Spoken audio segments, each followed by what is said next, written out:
October has been branded as Breast Cancer Awareness Month, but what many people aren't aware of that it's also Learning Disabilities Awareness Month. Learning disabilities are an important yet often overlooked topic that we're going to delve into today.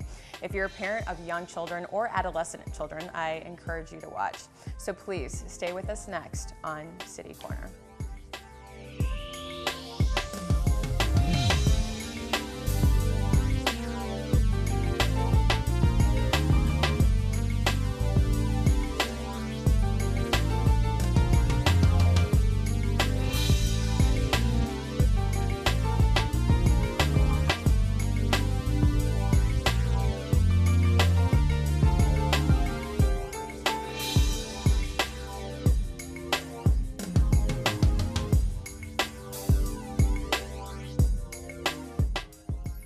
Hi, I'm Sarah Thompson and welcome to City Corner.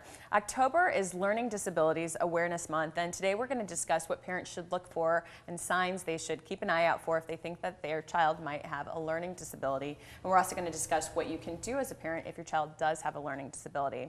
We're also going to learn about the Miriam Foundation, School, and Learning Center, which helps parents, families, and specifically children who are challenged by learning disabilities. I'm joined by Beth Rose. She's the director of the Miriam Learning Center. Thank you for being here today. Thanks, Sarah. I'm glad to be here. So October is Learning Disabilities Awareness Month, and we use this term learning disabilities pretty loosely, I feel. I mean, what specifically is a learning disability and how do you define it? Well, learning disability, children that have learning disabilities, their brain is wired a little bit differently than typically developing children. They have average to above average intelligence, but a certain area, they have a deficit in a certain area, like reading, writing, math, spelling, or organizational skills or attention. And so those deficits are really a lot lower than their typically developing peers. So it's not just struggling a little bit in those areas, I mean, it is significantly lower. And so you mentioned sort of in these specific areas like reading and math, can children have multiple learning disabilities or do you typically see just sort of one area? No, we have the whole gambit. I mean, there are children that just are struggling in one area, and then there are other children with multiple areas that they struggle in. I've always wondered with learning disabilities, is it something in terms of how they're diagnosed, is it something that that the child themselves is aware, that a child is aware of, or is it more of a parent or a teacher that is noticing it? It really depends on how old the child is. When they're younger and they're struggling with reading, they may be less aware. A lot of times I get children in fourth grade is a lot of times when I start seeing children, because up till third grade the children are learning to read, and then in fourth grade they're reading to learn. Right. And also in fourth grade the academics become a lot more stringent, it gets a lot more difficult, and so they become more aware that they're not keeping up with their other typically developing peers that are in there. In the earlier ages, in first grade or second grade, it's usually parents or the educators that are more identifying that a child is not learning to read, and they may be less aware, the child might be less aware at those earlier ages. So let's start with early ages. What should parents look for, let's say in that before fourth grade? What are signs that a parent should be sort of red flags, or should a parent keep an eye out for that might signal that there might be a learning disability as it relates to reading or with math? Well, you know, when they're younger, it's more difficult because a lot of times educators will attribute it to development. You know, every kid progresses at a different level and a different rate. And so when they're in kindergarten and maybe they're not learning their letters, or in the first grade they're not learning their sounds or putting words together, you know, they might attribute it more towards a developmental issue for a child, that they just progress at a different rate. So I caution people not to, not to overthink things, and to not discard that it might be a learning disability with those type of children that are not picking up on things. I had a parent once who had a child in school, and she was walking down the hallway, and all the children had handwriting examples on the walls, and she went through, and there were 30 kids handwriting, and when she got to her child, she couldn't read it, and everybody else, she could read all of those, and so that was a 1-800 wake-up call that there was something going on, and that child was relatively young. It was just ABCs, those type of things with the writing examples. So when you have a gut feeling, I guess, is what I tell my parents. When they have a feeling that their child is struggling, is not keeping up, then that's the time that they really need to check it out to make sure that it's not something significant like a learning disability. And with older students, let's say when you're looking at maybe 13 adolescents, let's say, and older, is it something that's more pronounced? Is it when you see an attention deficit, or with certain areas, is it more evident? So what it could look like is that your child is getting all A's and B's in a certain area, and then they're getting a D in another area. It also might be that the child is saying, oh, that is way too easy, so I'm not going to do that homework. Well, you need to reverse that and say, assume that the child is saying that that's too difficult for them to be able to complete that area. If the teacher is saying that the child is struggling in a certain area is another way of being able to identify. If the child's having a hard time focusing, a lot of the kids that come in have attention deficit hyperactivity disorder, which affects their ability to learn, and it's a focus issue. So I may get some kids in that are really, you can identify because of the hyperactivity, but a lot of the kids that come in have an inattention problem, which is a very silent thing that they're just not able to focus and get the information in and process it, and then being able to perform with the information. And parents aren't as in tune to that part of it. So if their child has difficulty, if they give them things to do at home, like if they have to clean the room and then put their clothes away and do some other type of chore, and they get sidetracked in between, that might be a good indication. If they're very disorganized and they can't get all their stuff together, and get it ready for school, or get all their stuff together for what they need to do at home, that may be another good indication. If they seem like they're not listening to you when you're giving them instructions, that's another indication that there may be some type of an issue going on with them. And I think it's difficult for parents because it's, most children, especially adolescents, are disorganized. Many they don't listen to parents. So I think sort of being able to isolate and say, I think my child might have a learning disability. I mean, it's got to be a tough read for a parent, especially just because until you start to see the grades, or until you get that sort of third party sort of input, you might not notice it. Once a parent does notice it, or even the child themselves, let's talk about the screenings. What are the screenings that take place to actually sort of diagnose, if you will, or determine a learning disability? Yeah, and for true learning disability in either written expression, math, spelling, writing, those type of things, you really can't tell by looking at a child that they have it. So if we would line up a whole bunch of children that are all playing soccer together and line them up, I could not, and you could not go through and point out which child had a learning disability, because they look like all typically developing peers usually. So it's really diagnostic tests that they need to go through. One of the criteria for a learning disability is that they have average to above average intelligence, so the child has to be tested for IQ to make sure they fall within that range. And then they do a battery of academic testing to be able to see where they're falling in comparison to their peers, and standardized testing. And they have to fall really pretty significantly below where their typically developing peers are functioning to be able to identify a learning disability. But that in itself does not constitute a learning disability. What we also have to do is screen out a whole battery of other things that could be contributing to the learning problem, such as attention deficit hyperactivity disorder, the inability to attend in a situation and to be able to learn. There are also language disorders that could come into play, where they're not understanding the information that's coming in, or they're not being able to process the information for the language to come back out.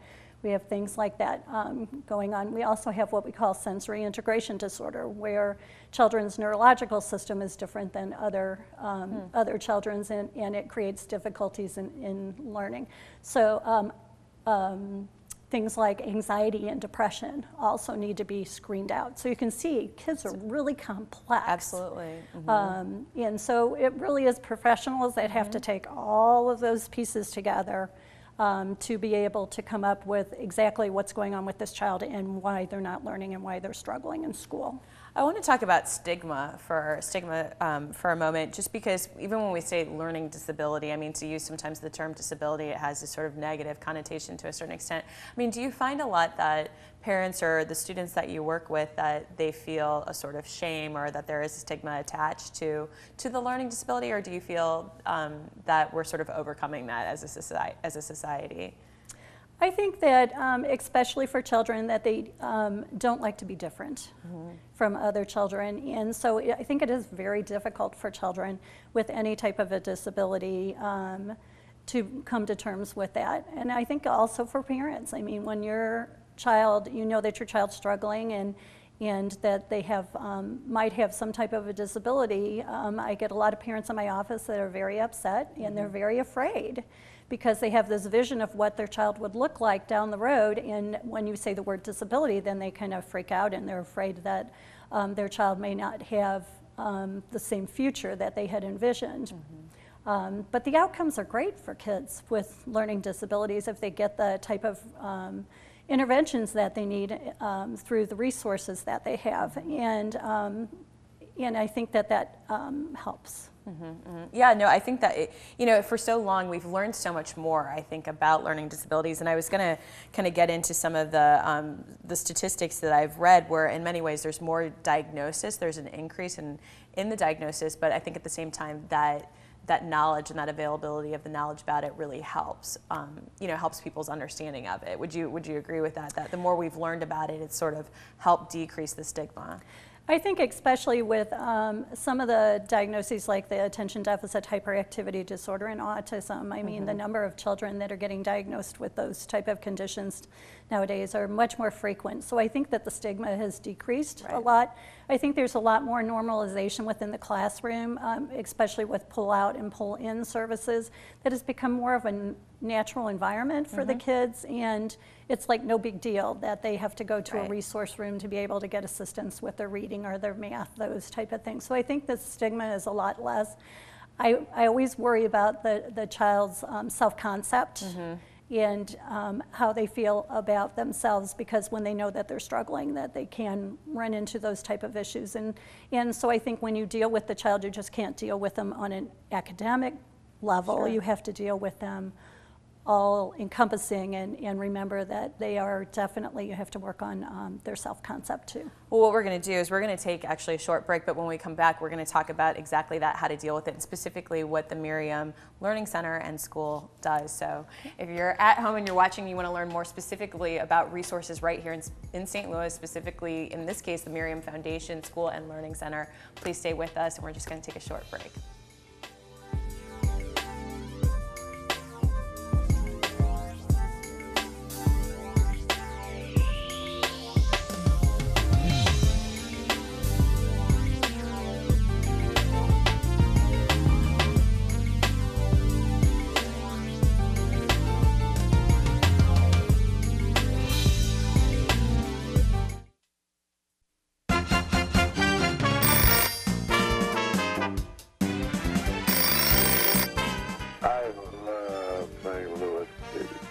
Love your show. I think it's a lot of fun.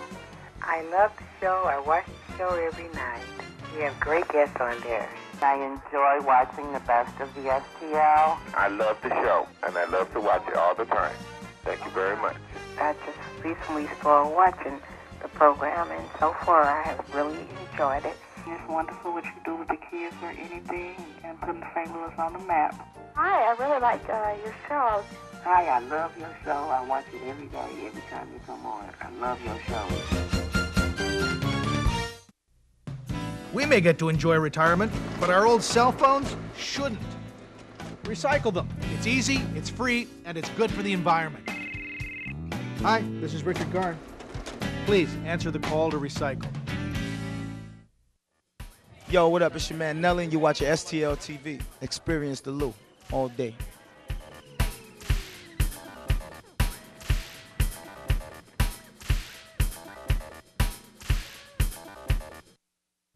times of peace and times of war, in times of joy and times of pain.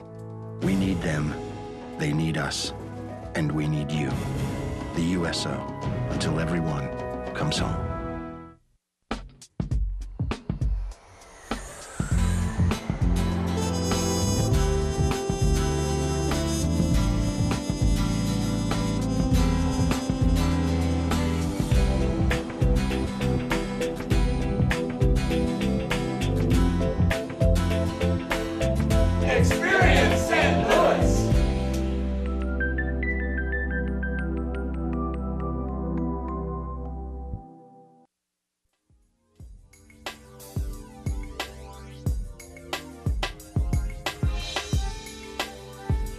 I'm Sarah Thompson and welcome back to City Corner. October is Learning Disabilities Awareness Month, and so today we've been talking about what signs parents should look for if they think their child has a learning disability. And in this segment we're actually going to get into the Miriam Foundation, the Miriam Learning Center, and the Merriam School, which is in Webster Groves and works with students and families who have learning disabilities. I'm joined by Beth Rose. She is the director of the Miriam Learning Center, and the Merriam Center has been around, or the foundation has been around for a long time, and I wanted to kind of get into specifically the services that you deal with. Before though, I wanted to read some statistics to you on learning disabilities that I've recently pulled up and just get your thoughts on them. One of them was the incidence of learning, and in this case developmental disabilities, appear to be rising, affecting 1 in 6 children in the US. The number of children in special education programs classified with learning disabilities increased 191% from 1977 to 1994. There's more that I have here about ADHD and just others that say the U.S. has seen a 6-fold increase in ADHD between the years 1985 and 2000. So we're looking at 4 to 5 million cases. I guess what always sort of is puzzling or startling about this type of data is, are we diagnosing this more? Is it occurring more? I mean, what are your thoughts on this type of data when you hear these stories come out about it? I think it's probably both. Mm-hmm. I think that people are more aware and more in tune to children at an earlier age that might be struggling or might be suspected of having a disability, and so they're involved in childcare now. They're mm-hmm. involved in preschool. They're seeing their physicians more, and so there are professionals out there that can identify it more. Mm-hmm. So I think that's one thing. I think that the diagnostic criteria changed for some of those disabilities, and so more children are being diagnosed. And I think the occurrence is also increasing. I think some of that has to do with the increases in the number of children that are being diagnosed with autism. I mean, that's rampantly being, I mean, that's huge. Mm-hmm. And I think that more children are also getting diagnosed with attention deficit hyperactivity mm-hmm. disorder too. So I think it's a combination of all of those different things. Mm-hmm. Okay. Let's get into the Miriam Foundation. There's the Miriam Foundation, there's the Merriam School, and the Miriam Learning Center. So first let's start with the foundation. What is the mission of the Miriam Foundation? The Miriam Foundation supports the school and the Learning Center through raising funds. Mm-hmm. And through volunteerism. So they raise approximately $700,000 every year for scholarships. So that children from all walks of life mm-hmm. Can enjoy private special education. Okay. And then specifically, let's talk about the school. What are the ages of the students in the school, and what type of students do they serve? I mean, are they from the county, the city, all over? Can you tell us a bit more about that? The school serves 96 children every year. They take them as young as age 4, and they go up to 8th grade. Okay. They come from Illinois, St. Charles, I mean, you name it, mm-hmm. Because it's a very specialized program. It serves children who have average to above average intelligence that have learning issues. And that these are the kids that necessarily weren't doing very well in their other educational environments and really needed a special education environment. Mm-hmm. So we have small teacher to student ratios. It's a 1 to 10 ratio, and it's special education certified teachers. And occupational therapy and speech therapy is built into their day. So they get occupational therapy 2 times a day and speech depending upon speech language services depending upon what they need. So the whole program is built around their educational needs to help them bring them up to grade level. Okay, and with the Learning Center, which you're the director of, who do you specifically work with? Because this is different than the school. This is more of an after-school program. But tell me a bit more about it, because there's so much more that you do. We are the community outreach portion of the Miriam Foundation. So 4 years ago, we decided that we had 60 years of expertise of the school that we wanted to be able to reach out into the community and provide services, our expertise to other kids. So we serve kids that go to private, public, parochial school and kids that are homeschooled out in the community, and they come into after school, early evening program and Saturday morning program. And they can get a wide variety of services. They really can get whatever they need: occupational, speech, and music therapy and assessments, comprehensive psychoeducational assessments and diagnostics. We can counseling, tutoring. We do social skills training. We have adapted enrichment classes for those kids that really can't go to the YMCA and other type of places. They can come to us in a very small ratio. Kind of like a one-stop shop for the kids to be able to come in and get the educational and therapeutic support and needs that they need to be able to be successful. So the whole focus is to help children reach their potential and to stay in their regular educational environment. And as an administrator, how do you, again, make that sort of differentiation between a student who you would encourage to go to the school versus just partaking in some of the programs and services that the Learning Center offers? You know, ultimately that's the parent's decision. And so when they come in, all the options are presented to the parent, and some and they really have to weigh the pros and the cons of taking the child out of their current school and moving them into a special education environment, or providing outpatient services. And some of it has to do with logistics of they both work and they can't do the after school things, or their life is too crazy and it's just easier to get it all in one location through the school, or sometimes they really love the school that they're at, but they know that they need the support. So it's really up to the parent. You mentioned earlier sort of the 60-year history, but the Merriam sort of the bigger concept, it has really has a 100-year sort of history. Can you just briefly tell us about kind of the evolution of the Merriam School, the foundation, the Learning Center, how that's all happened? Right. The foundation started 100 years ago to be able to provide education for children who were then considered uneducable, and kind of evolved from that type of a concept into specializing in working with children who have learning disabilities. Okay. I'm curious, I mean, you're dealing with a lot of parents who come to you at various stages in their children's sort of learning development. What would you say are some of the success stories that when you talk to parents, that you've shared with them in your history of working with Miriam with the Learning Center? With the Learning Center, we had a child who was going to a private school in the community, and sometimes the academic requirements are some of the parochial or private schools are a little bit harder than some of the public schools, and the child was getting very, very behind in reading. And a lot of our kids don't learn in traditional ways, the ways that a lot of the public schools or the private schools teach. And so that child came to us for a specialized reading program that was a multisensory approach to reading, where they're actually hearing, tasting, touching everything about the sounds, putting sounds together and actually manipulating them.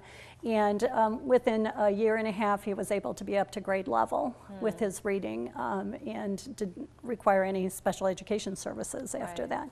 And that's what you want to be able to do, is to get the children when they're young to provide the interventions that they need to give them that boost, so that hopefully in the future they don't need those services, or they don't need it as intensive services. So what do you say to a parent that comes into and sort of is anxious and perhaps nervous or scared, thinking that their child might not have an end result similar to other children? They won't get a job, they won't get into college. What comments do you say to sort of comfort them about their sort of anxiety in dealing with their children's learning disability?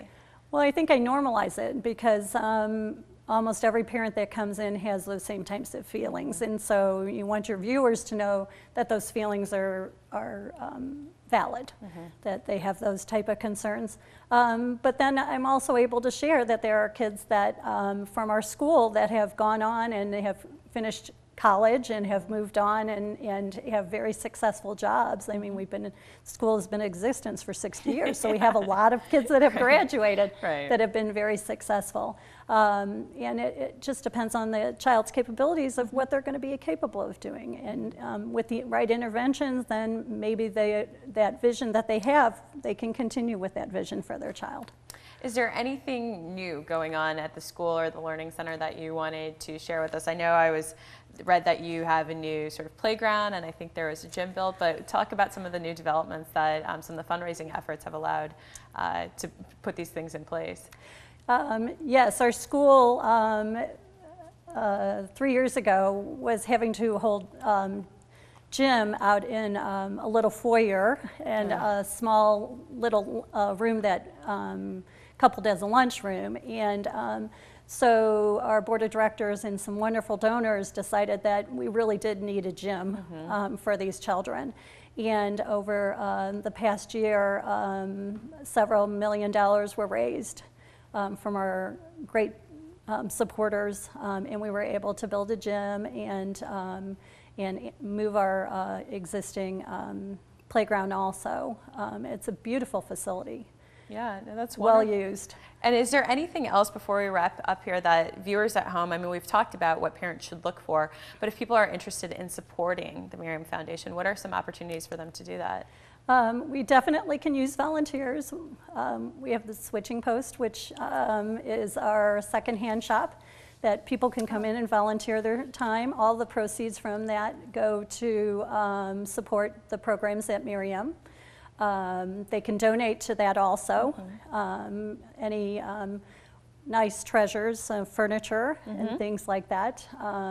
They can also volunteer at the school and in the foundation. We can always use help to be able to, with our fundraising efforts.